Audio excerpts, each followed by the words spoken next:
पिछले हफ्ते में मुझे किसी ने पूछा कि म्यूचुअल फंड वाले क्यों नहीं बाय कर रहे हैं। तो वो भी करेंगे, उनको भी सस्ता ही चाहिए। और एक आध हफ्ता और लोग रुक ही सकते हैं ना। तो ये तो हमको पता है कि मार्केट की मूवमेंट बायर सेलर्स की वजह से होती है।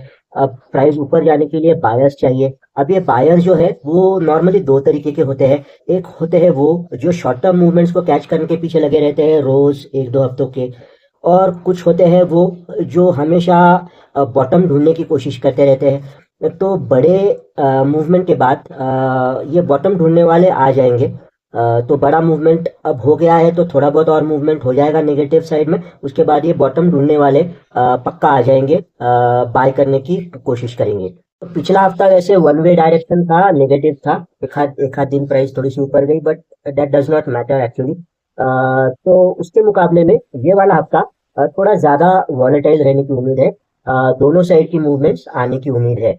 ऐसे स्टॉक्स, ऐसे सेक्टर्स जिनका इस युद्ध के साथ कोई खास संबंध है नहीं, बट क्योंकि ट्रेंड नेगेटिव थी तो वो स्टॉक्स भी करेक्ट हुए, कुछ बहुत ज्यादा करेक्ट हुए।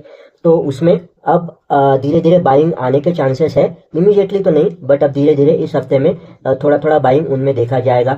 तो एज ए ट्रेडर मुझे इस हफ्ते में दो चीज़ों का ध्यान रखना है। एक तो मेरा व्यू शॉर्ट टर्म होना चाहिए, बहुत ज़्यादा लंबा अभी सोचने का टाइम नहीं है, थोड़ी क्लियरिटी आनी चाहिए। और दूसरा है कि बॉटम ढूंढने की कोशिश नहीं करनी है। बॉटम बनेगा तो दिख ही जाएगा। तो as a short term trader charts, technical analysis, patterns, movements, ये सारी चीज़ें मेरे ट्रेडिंग डिसीजंस को इस हफ्ते में गाइड करेंगी। तो अगर मैं एफ एंड ओ ट्रेडिंग में हूँ तो मुझे फिर से दो चीज़ों का ध्यान रखना है। हर एक छोटी छोटी मूवमेंट के पीछे दौड़ने दौड़ने नहीं लगना है। जहाँ पे भी एकदम क्लियर कट सिग्नल्स होंगे, जहाँ पे मैं बहुत कंफर्टेबल हूँगा, वहीं पे मुझे ट्रेड लेना है। और दूसरा वही है कि अगर मेरे ट्रेड के अगेंस्ट कोई न्यूज़ आती है तो फटाफट उस ट्रेड में से मुझे बाहर निकलने के लिए तैयार रहना पड़ेगा। बहुत वॉलेटाइल है न्यूज़ के हिसाब से।